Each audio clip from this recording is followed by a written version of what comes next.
needs no introduction. Brad Whitsitt.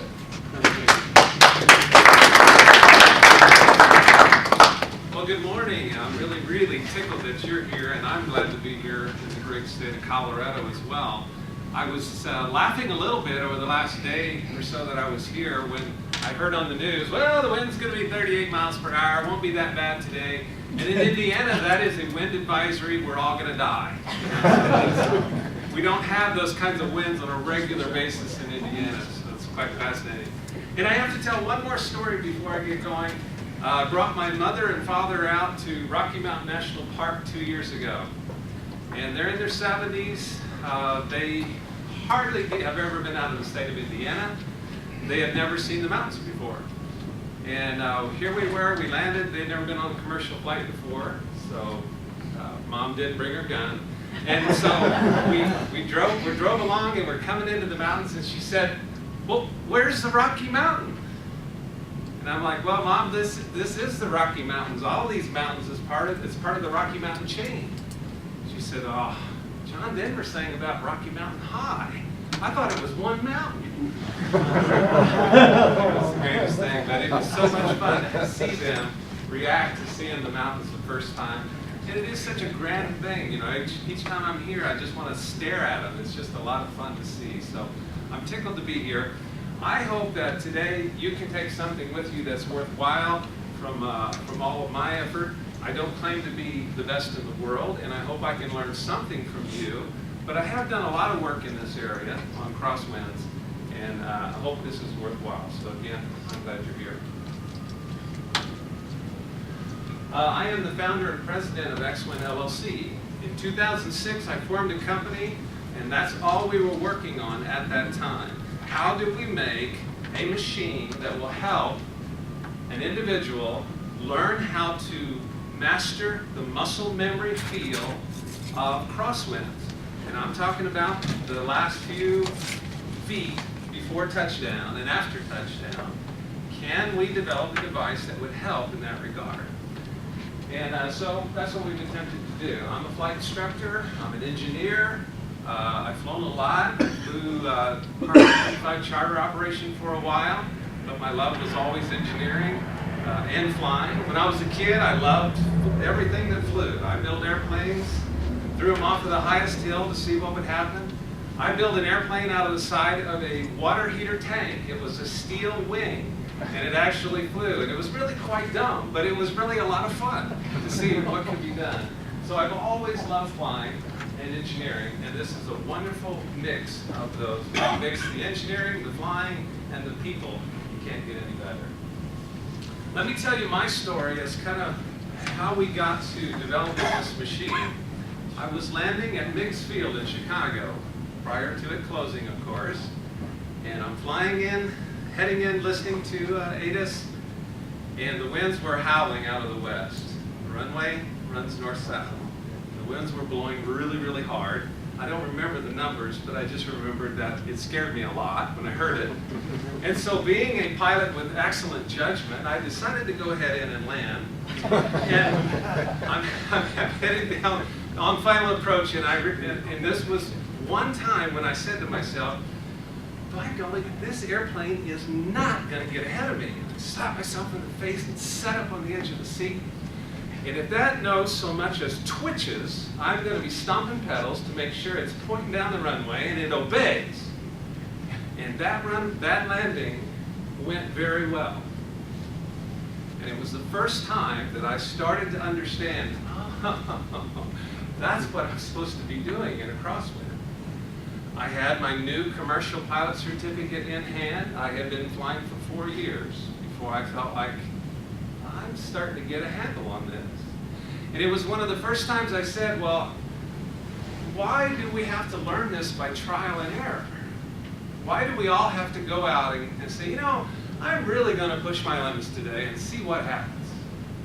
Surely there's a better way where I could get that muscle memory feel and skill. I didn't know what it was at that time, but I started thinking about it at that time. How could we do it? There must be something better. Let's frame the problem a little bit first about crosswinds, and then we'll get back to the machine. This is a chart showing all of the weather-related accidents from 1995 through 2006. I looked at all the NTSB annual reports, and you can go look at those online yourself if you would like. And if you look at those reports, the top 3 weather-related causes of general aviation accidents are usually crosswinds, gusts, and tailwinds, usually in that order. Crosswinds, gusts, and tailwinds. You can essentially say crosswinds are the #1 cause of weather-related accidents every year.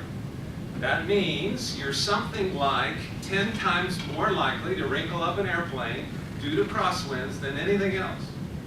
You can take thunderstorms, fog, icing, combine them, add them all together, they don't equal crosswinds. It's just that crosswind accidents are almost never fatal. And so they just don't get that much press. There's another reason they don't get much press. I saw or knew of this accident firsthand at my home airport.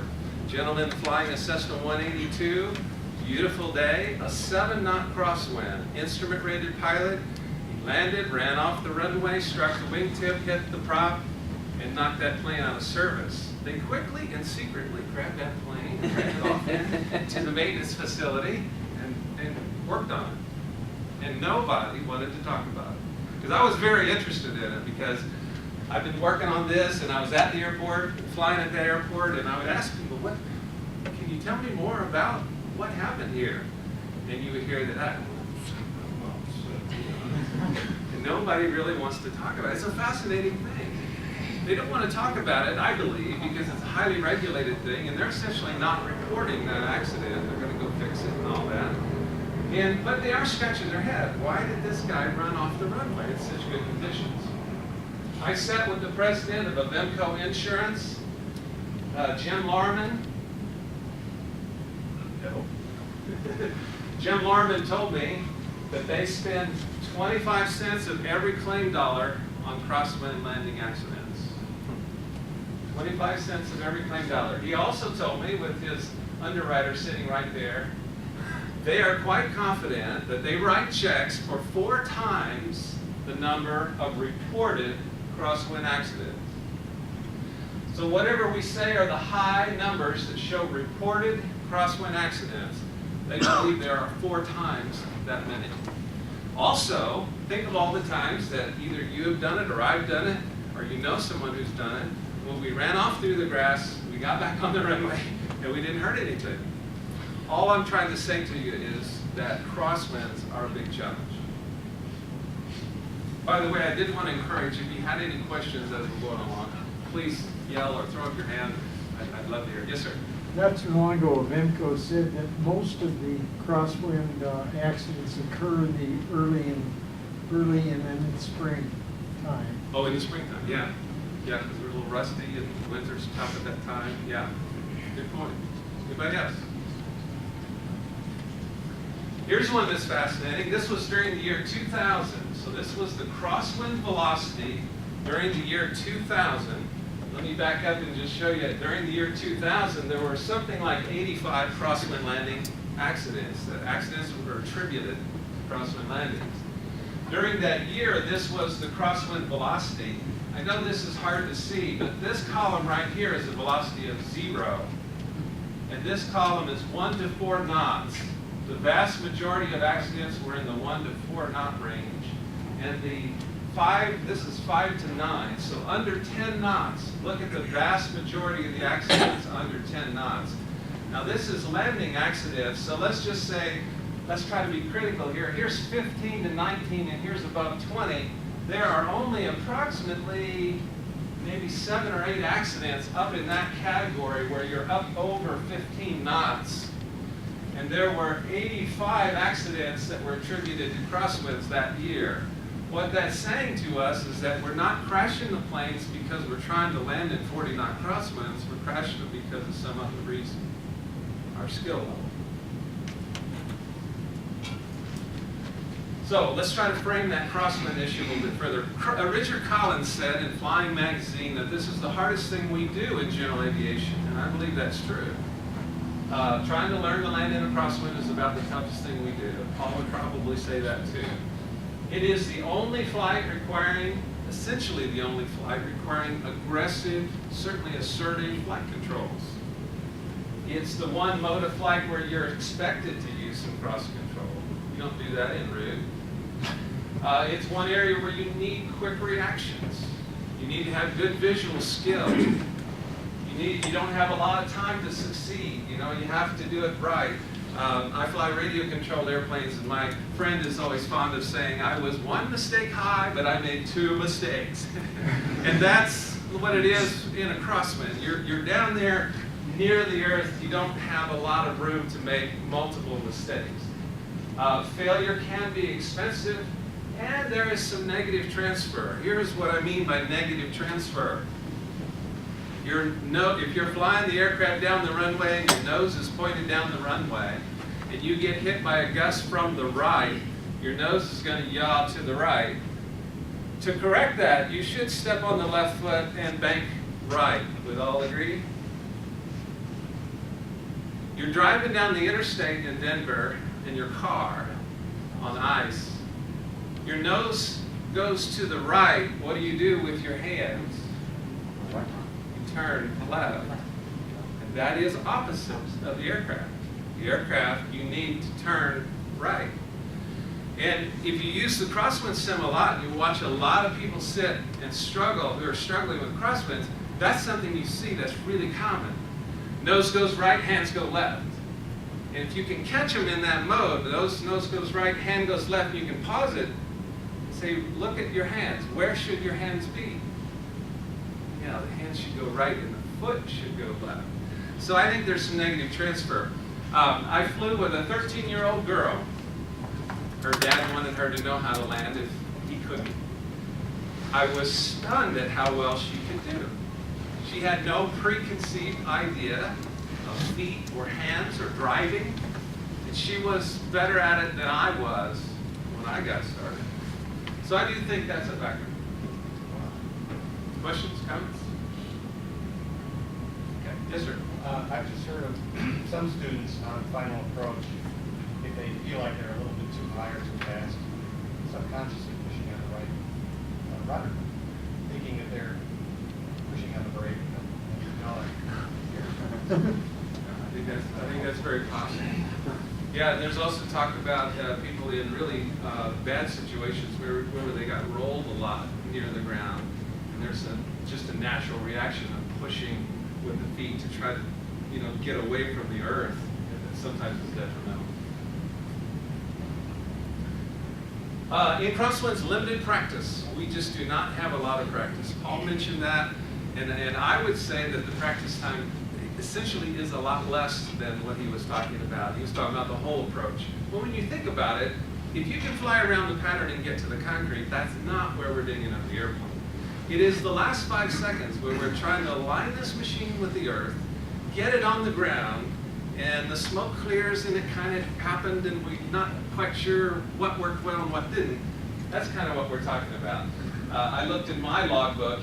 If you thought of it in those terms, and Paul obviously has a good way of looking at it too, but if you thought of it in those terms, in my logbook I had 50 seconds worth of experience when I got my ticket. And I remember sitting in front of the examiner and he says, now Brad, how do you land in a crosswind? And I gave him the routine and he said, very good, you are now a private pilot. And I didn't show him that I could do that. It's just that there was no wind that day. High ratings do not ensure that you have high practice. You can get an awful lot of ratings and you've never really done it well or had to show anybody that you could do it. You may not know how to do it. I've trained some people on the crosswind sim that are King Air pilots that are still struggling with crosswinds. And I tell you that because you need to have permission to recognize that this is challenging. I'm not trying to say everyone's bad at it. I'm just saying it's very challenging. It's not a surprise that if you're a newly rated private pilot that you may be apprehensive about it. It's often avoided. It's often not allowed by the traffic, depending on where you fly. Can you imagine if you played golf and you'd only hit 20 golf balls in the last year, and now here you are in the tournament finals, and you're on the 18th hole, and you got to hit it over the water, onto the green. Here comes the big shot. Wouldn't that be a hard thing to do? And yet that's sort of what we do with crosswind landing.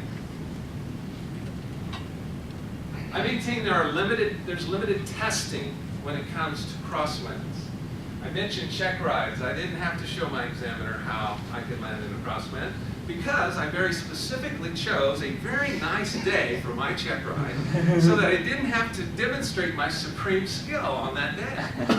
And all he said was, now how do you land in a crosswind? Well, you keep it lined up and you make the wing low, and very good. That's a great answer, Brad. Can you imagine that on golf? How do you hit the great golf shot? You explain it really, really well.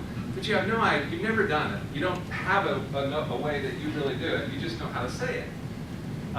Aircraft checkout. I've checked out a lot of people as a CFI. You can now go forth and rent our aircraft, but you're trying to figure out, I wonder if they can land in a crosswind. You're not doing that aircraft checkout in a big crosswind day. Flight reviews or IPCs. We typically, unless we have some wind, like you guys might have a lot more wind out here, that might be more common. Or someone who's really searching out that wind, that's a wonderful thing, that they really want to try to expand their skills and get with an instructor. I remember when I was flying at flight safety, they had some winds dialed in, and I did a horrible landing in that sim, and they're like, that's okay, that's the sim, and I got to wonder, do they have any idea if I can land in a crosswind or not? It's really fascinating when you think about that. Here I'm getting my ATP certificate, and they're ignoring whether or not I can land in a crosswind. It's assumed that I can land in a crosswind. And I'll tell you something, I've had a lot of people fly all the way to Indianapolis. The record is from Southern California. Flew all the way to Indianapolis because they have so much frustration and pain and angst over crosswind landings. And the gentleman had been flying for 10 years, and he just cannot figure this out. I'm just telling you, there are some people who really, really struggle with this. And you really haven't had to show anybody that you can do it, really. Another aspect of crosswind landings is a lot of technical inaccuracy. I'll give you one, and I heard this from an instructor who worked for me. What you need to do in a crosswind is land at the highest possible speed and plant that aircraft on the ground. That's how you land in a crosswind.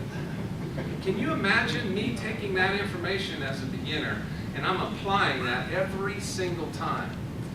And I'm frustrated, it's not working well, I'm bouncing all over the place, I'm sliding downwind, I'm afraid of them. You know what I need to do here is land faster. That's my problem. I just can't get it on the ground. I must not be going fast enough. I'm just saying that as I've sat with a lot of people and all I have to do is listen, tell me a little bit about how you land in a crosswind. You'll hear some surprising things, and you think about them applying that every single time. Having that information wrong and doing their very best to apply that wrong information every single time. You have to have a good technical understanding of what you're attempting to do, or it's never going to go very well. Limited opportunity. Man, especially in Indiana, you say to yourself, I am going to be the best crosswind pilot there is on earth. And you look out the window and it is dead calm. Well, I'm not going to start today, but I'm going to start soon. And finding those days where you have enough wind, but you don't have too much wind, you don't have other conflicting conditions like rain, is a real challenge. I was talking to the folks at Purdue University, and in their commercial program they require, I forget how many, like 15 crosswind landings above a certain crosswind component threshold. And they'll go a whole semester and can't get it. And can't get the student, the plane, the instructor, the weather, and get that to happen. So a lot of times, even though you want to do it, you can't do it. Schedule conflicts, all those things get in the way. Failure's not an option, so you can't ding up the airplane. So it can be very tough to get the conditions that you want. Limited instruction. A lot of the instruction being done in the industry is by the lowest time pilots in the industry. Now I look at myself. I'm not trying to be critical here. I look at myself. When I got my instructor rating, I had just figured out how to land in the right seat. First time I was trying to land in the right seat, here I was with the yoke in front of me. I was flying like this, with the throttle over here. And I was getting slapped. You can't do that. You have to fly with your right hand and use your left hand on the throttle. It took a little bit to figure that out, let alone land in a crosswind, a big challenging crosswind in the right seat. Just kind of got that figured out. Now I'm going to teach you how to do it. Now we realize that's how it works, and that's just how the system works, but You know, it's such a refreshing thing to see a little bit of gray hair. I apologize, Paul, I know you have a few strands. You know, someone with some experience. I love that. We need that in the industry, someone who's done it a lot. And there's a low incentive for instructors to push high crosswind mastery. I'll just speak for myself. I tell you what, you're my student, today is a really rough day. You need to get out there and see what you can do today. Come on. I'm going to solo you today in some really tough crosswinds so that we can really get that crosswind skill up. It's a difficult thing to do. And I'm not blaming instructors, I'm just saying it's a difficult thing to do. You don't want that student to have an accident. And it's often a little bit scary as an instructor. You're pushing them, you don't always know what will they be able to handle if something unusual comes up. Limited currency is another problem. We all require currency. We know what that is for landings before you can take someone with you. There's no recurrency requirement for the toughest thing in aviation. And sometimes, especially back in the Midwest, it could be 6 months since you've had a really challenging crosswind. And when does that come? It comes at the end of a long trip. You're tired, it's getting late, the visibility is going down, and you've got to land, and oh, the wind has really picked up. That'll be when you need to demonstrate that skill. And all I'm doing here is just framing the problem a little bit. This is the challenge we all face in crosswind. Limited rudder skill. I see this a lot. Ineffective rudder skill. We just don't have that much practice with using rudder pedals unless you're a tail dragger pilot. And those are wonderful to see when they get on the sim. Their feet move, and that's really, really nice. But I'll put people on the simulator and say, now I want you, in order to just get used to the simulator, I want you to push the rudder pedal all the way to the floor. And they go to 50%. Okay, I want you to stomp the rudder pedal as hard as you possibly can. And they might get to 75%. They're just not used to it. It's unusual. They don't do that very much. They a little bit of apprehension about that. In an online survey that we did where we were trying to understand the nuances of how we all feel and act and function in crosswind landings, we were detecting that there's fear and apprehension about using the rudder pedals. That was one of the selections. I don't want to use full rudder pedal when I'm close to the ground because it may cause structural damage. A lot of people selected that one. Yes, sir? I cannot attest to that. I mean, I've never done a crosswind, but I'm a brand new student pilot. Yeah. I never know how much you use. I'm always afraid of using too much. Right. Right. Yeah, we don't get a great opportunity to do that, do we, when we're learning? And sometimes our instructors say, now, Brad, you need to be gentle with the flight controls, and so I'm trying to do this. And at a time when we need to be assertive and aggressive, we just don't have any practice doing it. I'm not being critical here, I'm just saying that's the way it is. Another possible thing, and I'm not a pilot, right, to see only, but I've done an awful lot of that for months. Possibly not having your seat up far enough, you get out of the mountain of that, because perhaps, as you point out, you don't have to use the full rudder pedal, so you're fully extending either the proper foot, but you're not up far enough so that you can get over the 50 or 75%, and you're just used to not being that far up. Yes. And then when you have to, you're fine, and you can. That's right. That's a great point. She's talking about the position of the seat, the posture of the feet, all those things. I believe those are all elements of crosswind landing excellence. You can't ignore those elements and be highly effective. And you can get some of that information on the website at Crosswind Concepts. I can give you lots of examples of that. I'll give you two. I was doing a flight review with a Bonanza pilot, and we were moments away from landing. And I looked over, and his feet were flat on the floor. He wasn't even touching the rudder pedals. Wow, that's really, I'm like, are you going to land that way? Well, I raise them up there when I need to. You know. And isn't that amazing? So your point about not even being, thinking that you're in a position to interact with the pedals. The other one, and this one is my own mistake as an instructor, but I had a student who absolutely could not get the aircraft to turn right on the ground.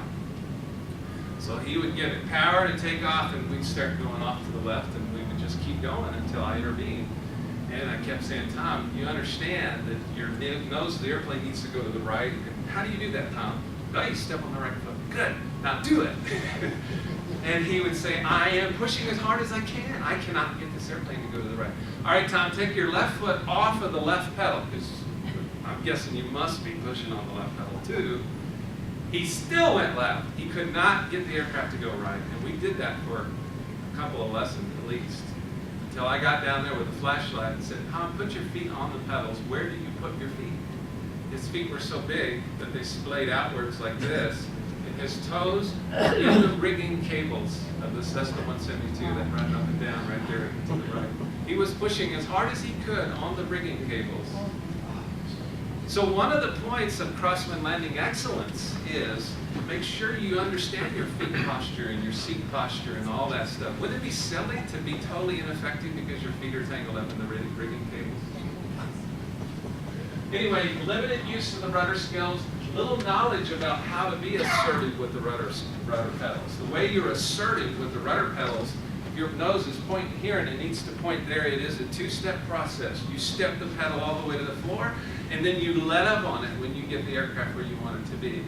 If you just kind of press and hold and you're kind of hoping you can kind of get it to come out, it'll be slow, it'll be behind, it will be fairly ineffective. Learning how to get that coordination. I had a radio-controlled helicopter guy who was getting his pilot's license, and he was on the Crosswind trainer.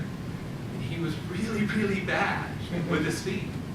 And we got to exploring that a little bit, and we realized that he was really, really good with his hands. The hand-eye coordination with that helicopter, man alive, he could do anything with that thing. He had no experience whatsoever coordinating his feet with his eyes. And that's really what we're talking about, is that foot-eye coordination. The posture of the feet being incorrect is a really big deal. I've learned by using the simulator a lot, if someone is struggling a lot with crosswinds and they come to take training, I'll have them sit in the seat and I'll ask them just to put their feet on the rudder pedals where they normally would place their feet. I can generally say the higher they place their feet, the more trouble they have with crosswind landings. Because they're not in the habit of having the feet low and jamming the toes to get a lot of good rudder throw. They're trying to do that with the middle of their feet. That's slower, it's ineffective, it's a little less effective, and they have danger of dragging the brakes because they're way up on those brakes. But in their mind, that seems logical. I'm trying to stop. I had one who told me, I just said, tell me about how you do crosswind landings. Well, when I hit the ground, I dive for the brake. I said, well, you mean you're saying you dive for the brakes? Is that yes, dive for the brakes. And he was very emphatic that to him that was normal. That is how you do a crosswind landing. You dive for those brakes immediately when you touch the ground.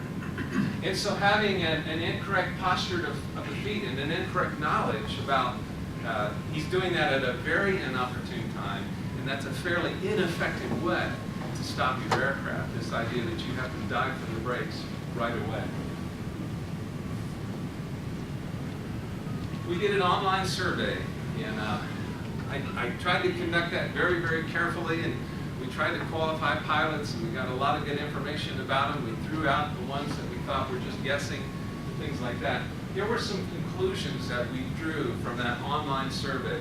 We tried to ask a lot of technical questions about crosswind landings to try to understand how well do they really understand the nuances of what they're attempting to do. First of all, we found that we had pilots rate themselves on a scale of 1 to 10. How confident do you feel about crosswind landings? 0 being awful and 10 being really, really confident. We had student pilots who rated themselves everywhere from 0 to deity. And then we had some, when you got up into the ATP pilots, they almost all rated themselves very high, way up there among the top. But below 3,000 hours, you could have people rank themselves fairly low at times, maybe halfway on a scale of 1 to 10, and they had 2,000 flight hours. The point is that for people to feel highly confident consistently on a regular basis, we saw in the numbers, you had to have 3,000 flight hours. So is it any surprise that at 200 hours it might be challenging to feel confident about crosswind? 25% of the pilots, all pilots who responded, were confused about bank angle controlling lateral position over the runway. They could not seem to answer that question. When offered that as a selection, what controls your lateral position over the runway, that was not their choice. It was the rudder pedal, it was other things, which is incorrect. So that was fascinating because there was one question that everybody answered right. All respondents, students, ATPs, all of them. And that question was a very technical question, I thought. If the wind changed direction, that would be perceived as a gust to the aircraft. If the wind was off your nose and then suddenly it changed to be 30 degrees off the nose, that would be felt as a gust from the right. And everybody seemed to figure that out and know that. But 25% could not identify that bank angle controlled lateral position over the runway. Private pilots were best at estimating crosswind components. They were even better than the ATP guys. The private pilots scored better in that regard. And we were asking, okay, if the wind is 30 degrees off the nose, what is the crosswind component? If the wind is blowing 20 miles an hour, 30 degrees off the nose, how much crosswind are you landing in? And the answer is 10. It's half, 1/2 of the wind speed. So it's a great number to compare to. If I know the wind is 30 degrees off my nose, I know that I'm landing in half of the wind speed that's reported. Therefore, I can kind of judge from there. If it's more than 30, less than 30, I can have a pretty good idea of what kind of wind speed I'm landing in. 64%, and these two relate, 64, 73, 64% believe that the aircraft should be forced on the ground at high speed. That's how you land in a crosswind. And I believe that is the number 2 problem with crosswind landings, is landing too fast. The idea that you've got to force this aircraft on the ground even before it's ready. What we were offering in some of the questions in that regard was, if you've landed, all your wheels are on the ground and your aircraft is sliding downwind. And a 172, the wheels will be doing that as you go downwind. And you can't seem to keep it from doing that. What should you do? One of the options that was offered was push harder on the yoke or return to flight, back up on one wheel. 73% chose push harder on the yoke. And that's a detrimental thing to do. You really should encourage that aircraft to fly. Fly, don't land. You should be encouraging it to bleed off that energy in a controlled way rather than force it on the ground. High experience did equal high test scores, and high experience did equal high confidence, and that was consistent across the board. Any questions at all before we continue? Yes, sir. 2 questions. What's your idea about high wing, low wing, and difficulty in crosswinds? I've flown them all. I don't think there's a great big difference, in my opinion. I know a lot of people swear by that, well, high wing's a lot harder, or low wing's easier or harder, one way or the other. I think there are a few little differences. There are differences in how the gear feel. That's one big difference. But I don't think technically there's a great big difference. Maybe some others would feel a lot different about that. Second question, what about flaps? What do you think about flaps? Yeah, that's a great question. You know, I went out and did some experimenting on flaps. He asked about flaps, and I flew a whole bunch of crosswinds. And to give you an idea, this relates to opportunity, right?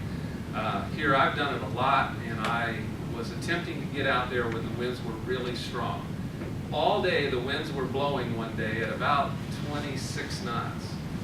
And I'm like, okay, I gotta get out there because I really want to try this on this day.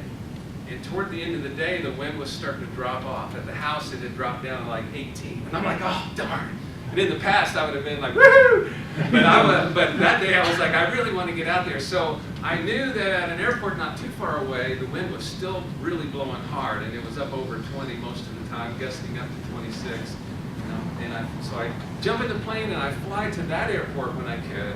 And I did a whole bunch of landings. And I was the only one there doing the landings, so that was kind of nice. But I was doing that very thing. I landed with no flaps. I landed with 10 degrees, 20 degrees, 30 degrees. because I wanted to fully feel and understand what does work the best and what do I think about this issue. The thing I don't like about landing with no flaps is you tend to have a much shallower approach, and you have to or you're going to speed up, and I don't like that because you're closer to the ground right when it's really rough and bumpy, and that doesn't feel as good. I always like steeper approaches. I think they're safer to dive at the earth than to bounce along the treetops, hoping that you can get to the runway. But I would generally say I could land just fine with full flaps in those conditions, like 20 gusting, 26, 28. But I had to work a little bit harder, I would say. So I like you taking out one notch of flaps, but I still land with flaps. That's my opinion. Yes? Okay. One more thing about the survey. This was the confidence score, and this was the test score across the bottom. Student pilots, really low on the test score, fairly low on the confidence score. ATPs, high on the test score, and really high consistently on the confidence score. And that followed what we would have expected students or private commercial and so on. Let's talk about some tips, okay? So these are, a lot of you may have your own ideas about how it ought to be done. I'm not telling you it cannot be done any other way, but I will say these are things that I've observed, I've learned, that I believe are extremely helpful if you're trying to learn. I always say if you're an expert at it, do whatever you want to do. Experiment, try other things. But if you're a beginner, do this. Number one, there is no more important thing that you can do. If there was one thing you took away from this morning, there is no more important thing. There is nothing that is higher than this in a crosswind. And that is to point your nose with your toes. And I'm talking about near the earth, let's just say the last 10 feet, and on the earth. Point the aircraft at the far end of the runway with your feet. No matter if you're left of center, right of center, on the center, point the nose of the aircraft at the far end of the runway. Eliminate that variable. I observed that as I sent people in the crosswind trainer, I wish I had understood this a long time ago when I started instructing. I wish I would have emphasized this at the beginning. I didn't know this at the beginning. But I noticed there was one consistent characteristic. Anybody who was struggling with crosswind landings, the nose was swinging around. Didn't know then that they should crank or stomp or what do you do next? Because the nose sometimes was there, sometimes was there. And I noticed that if I could get them to point the aircraft at the far end of the runway consistently, anybody can tell what to do next. Hey, I'm drifting left. I need to bank right. But when the nose is swinging around, it's much, much harder to figure that out. I can't not emphasize that enough. One of the things that I do on the crosswind trainer, and I don't know if Paul does it this way or not, but once a pilot can transition from crab to slip, slip to crab, crab to slip, multiple times, effectively, every time, without any doubt, and do it right and left, then I give them a test. Okay, you are now going to have a test based on everything we've learned so far. I'm going to give you an unbelievable wind. Your only job is to get the aircraft stable in a slip. Ready, set, go. And I set the wind to 0. They're working. It's just the most wonderful thing in the world.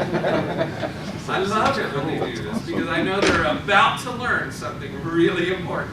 They're working, and that nose is pointing over here, and it's pointing over there, and they're banging the yoke all the way to the stop both ways. And if I can catch them when the nose is pointed off into the cornfield, and I pause the machine, and say, now, what did we say was the number one most important thing to do? Oh, yeah. Now do that. And they immediately do that, and all of a sudden they figure it out. I pause, and I'll tell them this, and I believe it with all my heart. If you don't point the nose down the runway, you can't even figure out 0. And I love it because at that point, they are a believer. They saw it themselves. That is the power of that crosswind trainer. It's getting to experiment with those things and letting them see it themselves. Sometimes when you're in the airplane, your instructor's going, and you don't really fully believe what they're telling you. Hey, you turned your hands the wrong way. Yeah. But when you're sitting there on the ground and you pause that machine, your hands are turned the wrong way. It is undeniable. And you see it yourself and you go, yeah, that's right, we're supposed to be the other way. That's what I love about that machine. But I cannot emphasize this enough. I can't say it with enough vigor. If you can do that as a beginner, I'm not talking about, hey, I understand when we get a lot of experience, we may violate that at times for good reasons. And that's what lets you handle really big wins. It's how you violate that rule. Yes, sir? One big challenge I had was exactly that, and I found that I was looking too close to the air. Yes. You know, and it seemed to me that everything I did was exacerbated because I was looking way too close to the airplane. Once I started looking much further down the runway, it became Point. Something else that's powerful about the Crosswind sim, that's what you're working on as well, is the visual skill. You have to have that visual skill of using your peripheral vision to measure this machine to understand where you're pointed. When we get apprehensive, we generally know that our field of view shrinks a little, and all we can see is out there. We don't know what that nose of the aircraft is doing as well. The better you can relax and get to see that machine with your peripheral vision, the better you'll be. Point your nose with your toes. Number 2, bank for lateral position. This one is subtle. If you ask, what controls your alignment over the runway? Where the nose is pointed, that's rudder. What controls your lateral left-right position of the aircraft? It's bank angle. And that's a very subtle difference. And sometimes people say, yeah, but you turn the aileron to change the bank angle. Yes, you do. But you have to understand that it is bank angle that makes you stay stationary over the middle, and it's bank angle that changes your position. This one is very fascinating. I worked on this a lot, thought about this a lot. What is the difference between this lateral control and this alignment control? Well, the alignment control is very direct. You step on the pedals and you change your alignment. Lateral control is indirect. You change the bank angle, and then you wait, and then it moves. It's not direct. You can't just crank the yoke and wait till you get to the middle. Turn the yoke and I'll get to the middle eventually. That would be very disastrous. That's not at all surprising because when we fly, that's how we fly. If we're trying to stay going a certain direction and we're not going that direction, you don't turn the yoke until you're pointed the new direction. You change the bank angle with a 2-step process and you wait. And then it comes around and then you level the wings. That's exactly what we're doing over the runway. Bank angle controls lateral position. I essentially don't care where your yoke is. You should not care too much where the roll is. What you care about is where is my bank. The reason that matters a lot is there are other things that can change your bank. A gust could change your bank angle. If you're trying to fly straight and level and a thermal changes your bank angle, you put the bank angle back. You don't wait until the heading is way, way off and then go, oh, the heading needs to be over here. No, you change the bank angle. You're constantly adjusting the bank angle. Same is true here. Bank angle, bank for lateral position. Thirdly, fly, don't land. Do your very best to fly rather than land. One of the biggest detriments to crosswind landings is I have to get this aircraft on the ground at the earliest possible moment. And the way I look at it is, no, you should be flying. You should fly when you get to the ground with the upwind wheel, nose pointed down the runway in a bank. Touch and continue to fly. Bleed off that energy. As you get slower and slower and slower trying to maintain the bank, you run out of aileron, you set down on all the wheels, and now you can steer. It takes friction to steer.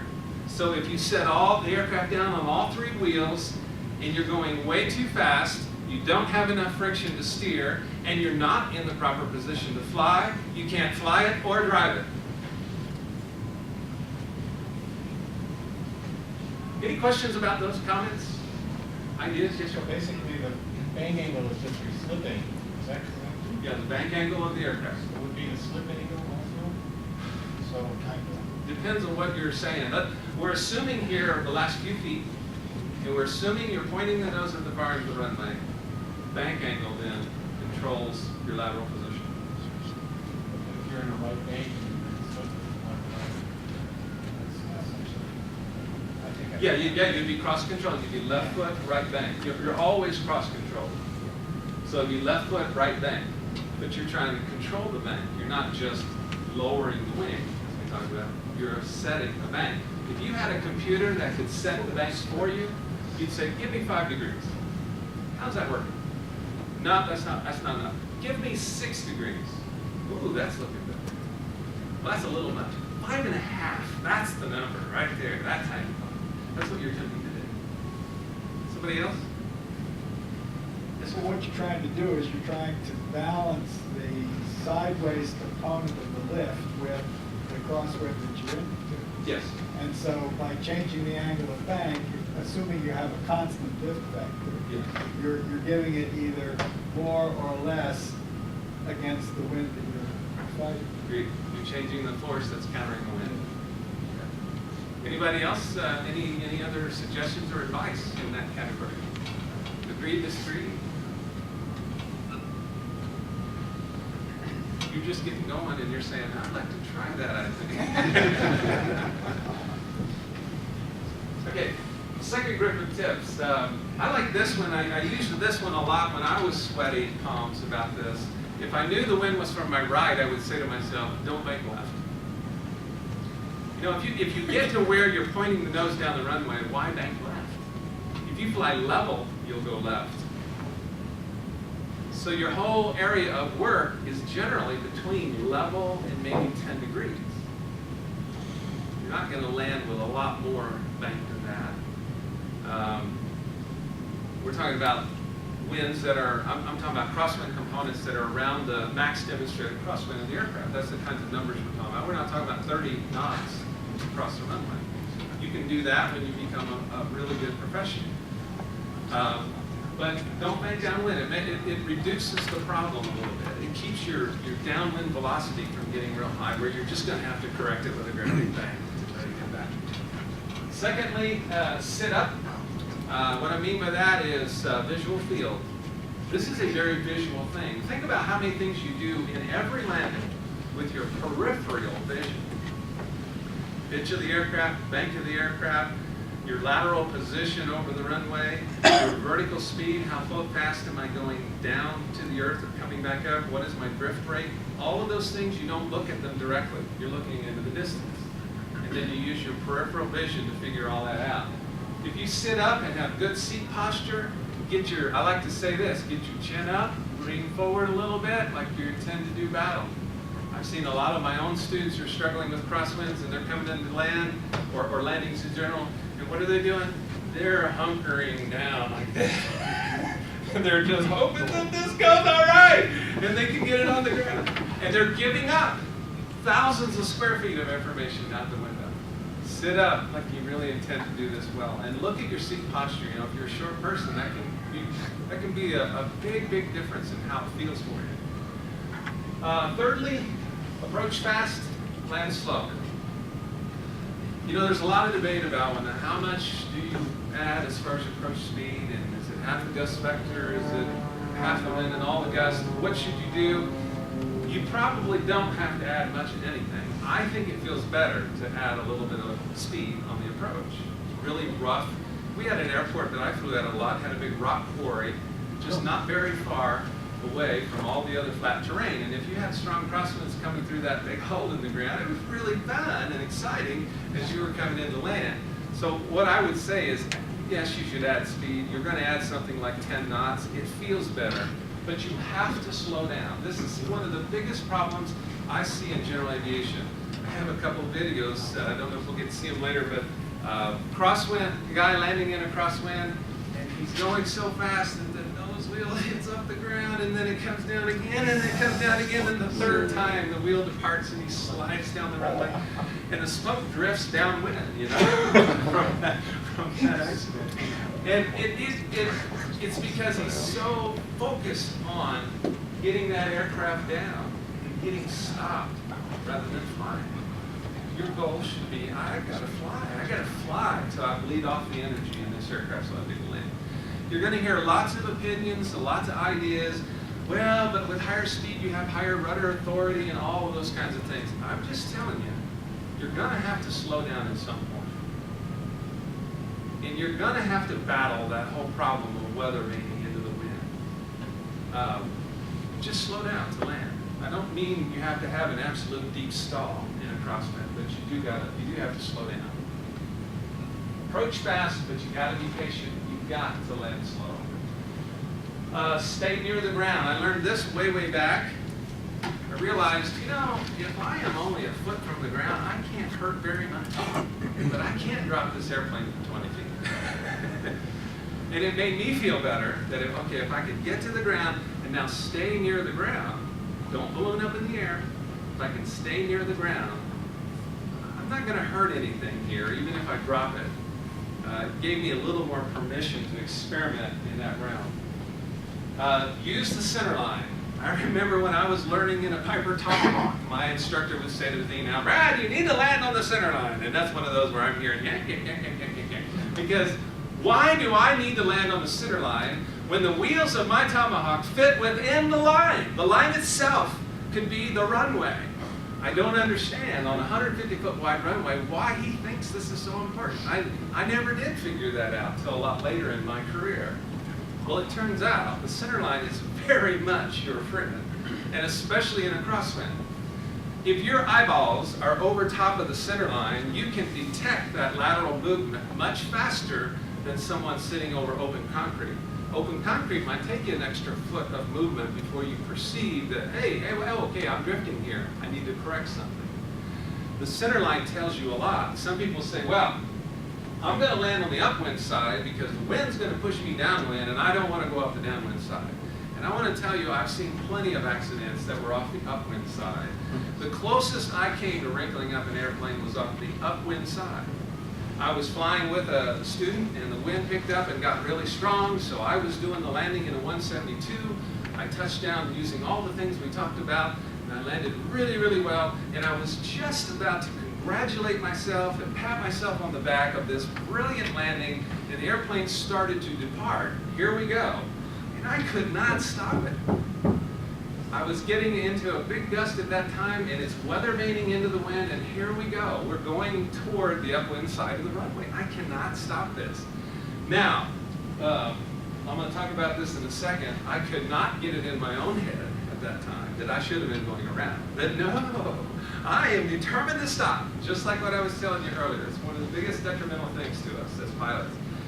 And so I'm thinking, I have got to get this under control somehow, and I'm doing everything I know how to do. I did not have the presence of mind yet at that time to use downwind wheel brake. That would have helped me. I just couldn't think of that at the time. But here we go. We're getting all the way over, all the way to the left edge, and I ran the wheel right on the edge, and I was trying to think, can I get between that line and that line? And I wonder if the culvert would be a problem on the other side. I could hop over that part, maybe. And eventually got it back under control. I'm just telling you, the upwind side is not your friend. And neither is the downwind side. The center line is your friend. There are two clues that tell you that you should be going around. Number one, if you cannot point your nose with your toes, and I'm talking the last few feet, in the air or on the ground, you cannot point your nose at the far end of the runway, you should be going around. And secondly, if you cannot make progress back toward the center line, you should always be attempting to make progress back toward the center line. You're not going to land on the center every time, but let's say you're 10 feet off center, you should be saying to yourself, I want to make progress back. You don't have to fix it all at once, but you should gradually be heading back. That means things are all right here. Things are going well. You cannot make progress back, you should have been going around. Look at me. I couldn't point it. That was my first clue, and there goes my center line. I should have been going around. I had plenty of energy, had some power, then it would have straightened out on its own, and I could have gone around. But no, I was determined I have to get this aircraft stopped. Anybody want to ask anything about that? Yes, sir? What's your opinion about, I've heard some instructors say that, let's say the crosswind's off to the left. Approach, stay a little bit closer to the left side on approach. What's your opinion on that? I would say stay on the center. You know, you just stay on the center. That's your measurement of how well you're doing. Don't compensate. Don't try to outthink it. Just say to yourself, I should stay on the middle. I should keep this picture looking good to me. If I can't do that, it might tell me I shouldn't be landing. That's my opinion. Yes, sir. This may be watching a lot of Crosswind videos, but we use a point to know the closest farm of the runway. I've seen a lot of planes come in and they're craft, and then at the last minute they turn. So I guess, what do you mean by? Yeah, you're asking this question, when should I slip? So you're crab, you're coming down, when should I start that slip? Well, I'm asking when, if I'm visualizing this, like, if I'm crabbing and my nose isn't pointed, Right. it's pointed off to the side Right. until the last minute, so that's it. Yeah, and that's a very valid question.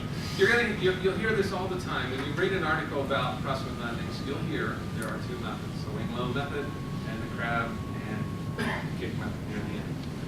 I generally like to think of it as one way with these little airplanes. I'm not saying there aren't other ways to do this. I'm just saying, as a beginner, there's one way.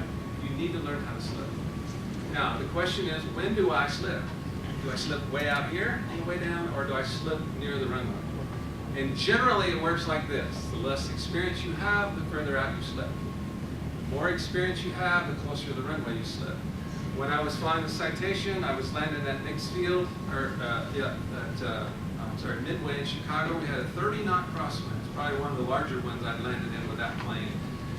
And we crabbed all the way down because I don't want the passengers to throw up. The plane doesn't fly well that way. You crab all the way down, but right in that flare, I'm thinking slip. I want to touch that upwind wheel. I want to bleed off some energy, and I want to set it down just like the 117. That's what we were doing. So that's what I would say about that. That's not to say you can't crab all the way down and sort of kick it, but those people know what they're doing. And I maintain that if you can do that well and time that well, you probably know how to slip an aircraft as well. Don't bypass learning how to slip because you think you're going to get down there and kick it and all will be well. You may bounce back airborne. Now things aren't all well. And you need to know how to slip the aircraft.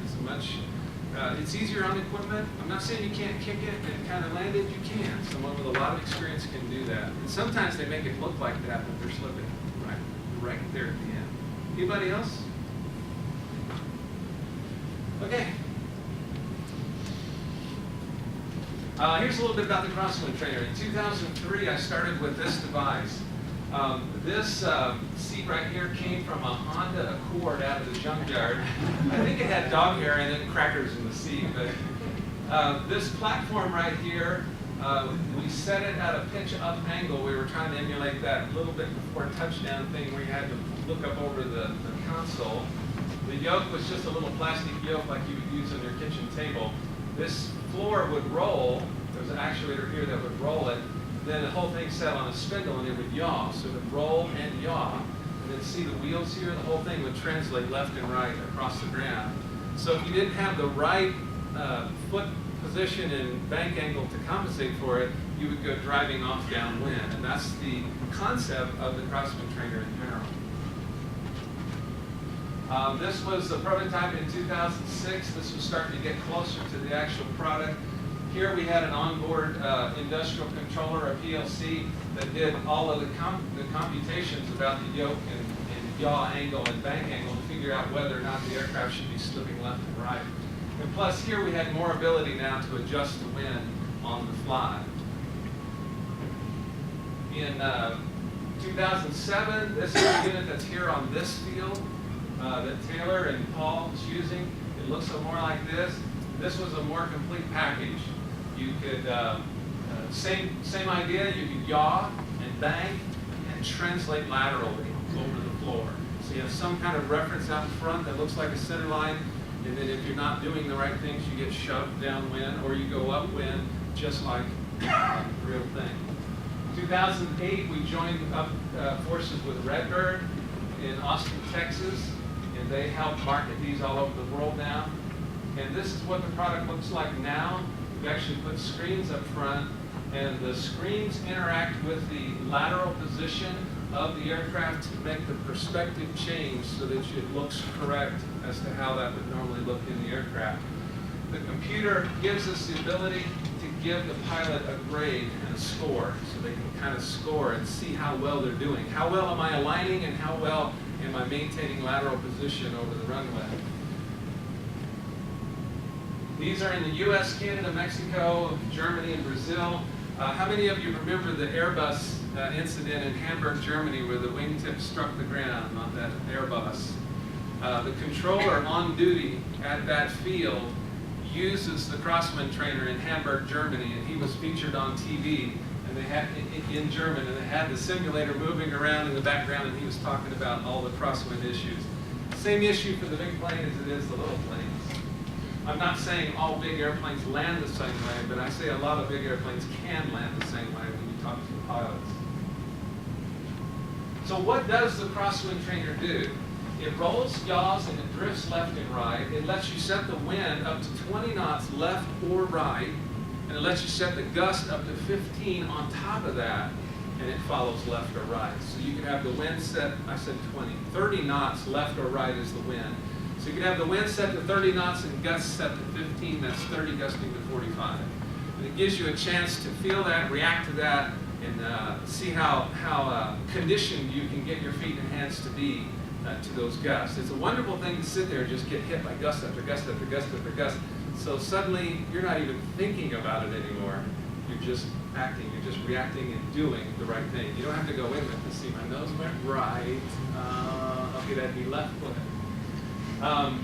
The whole premise of the Crosswind trainer is that you're stuck near touchdown, and we take that few seconds prior to touchdown and expand it out forever. You can't land, is the idea.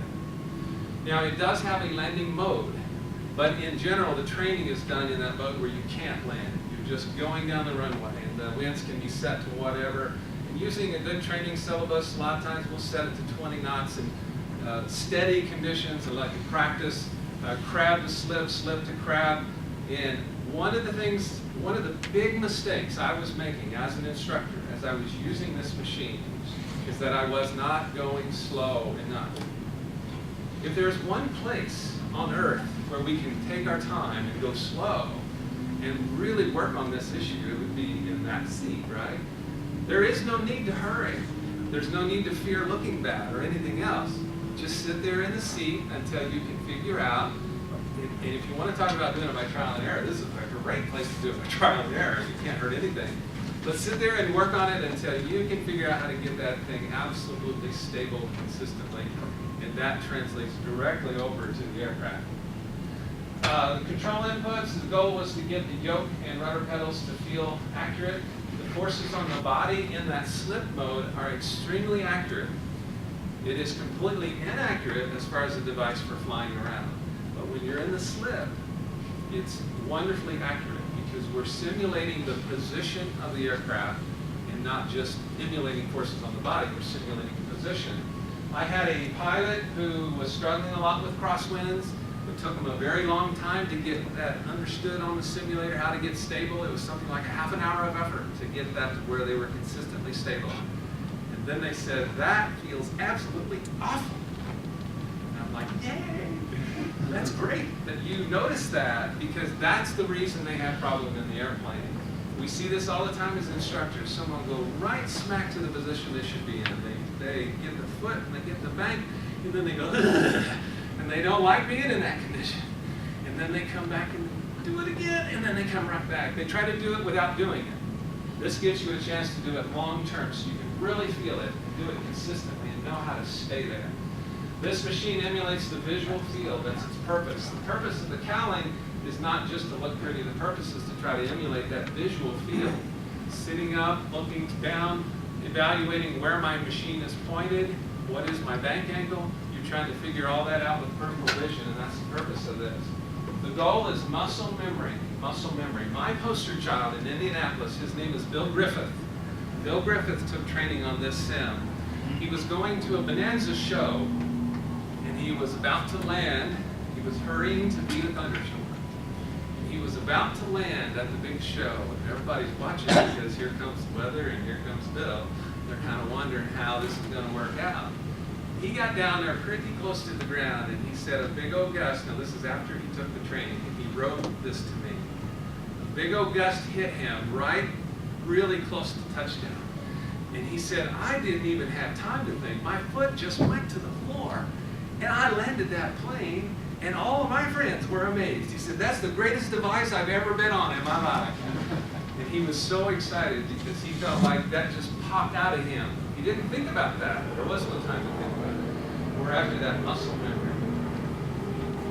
Unlimited practice with no risk, that's the goal of the machine. Now, obviously, I believe the machine helps because I designed it, worked on it for years and years. You may not think it helps as much, but get on it and try it. Prove that it doesn't, if that's how you feel about it. I have to say that to instructors because sometimes instructors are a little more reluctant to get on the machine. Get on there and see what you can learn. I had a guy in Oshkosh, he was a military pilot, he flew F-16s, comes in his jumpsuit, he says, hey, we talked a little bit, and he had flown everything known to man, and so I'm a little intimidated that he's talking to me and little old me. He says, I want you to put me on the simulator, I want you to teach me about crosswinds. And I'm like, sir, shouldn't you be teaching me about crosswinds? What can I teach you about crosswinds? He says, you don't understand. In F-16, you ignore crosswind. There is no such thing as a crosswind in F-16. When you land at 160 knots, look at the percentage of the wind. 10 knots related to 160 versus 10 related to 40 in a little bitty plane that we fly. He said, I want you to start at the beginning, and I want you to show me something. I want to learn something. So here's a highly experienced, decorated person who's not afraid of looking bad, feeling bad, anything else. He's like, I want you to show me something. Contrast that with, I've had FAA examiners with umpteen thousand hours. They can't begin to point that thing in the right direction. And I can't tell them anything. I mean, what can I say? They're not saying to me, hey, teach me something. I want to learn something. They're saying, I'm pretty much done everything, and this machine's not worth anything. And the question is, maybe they need some work in some way. Maybe there's something they can learn.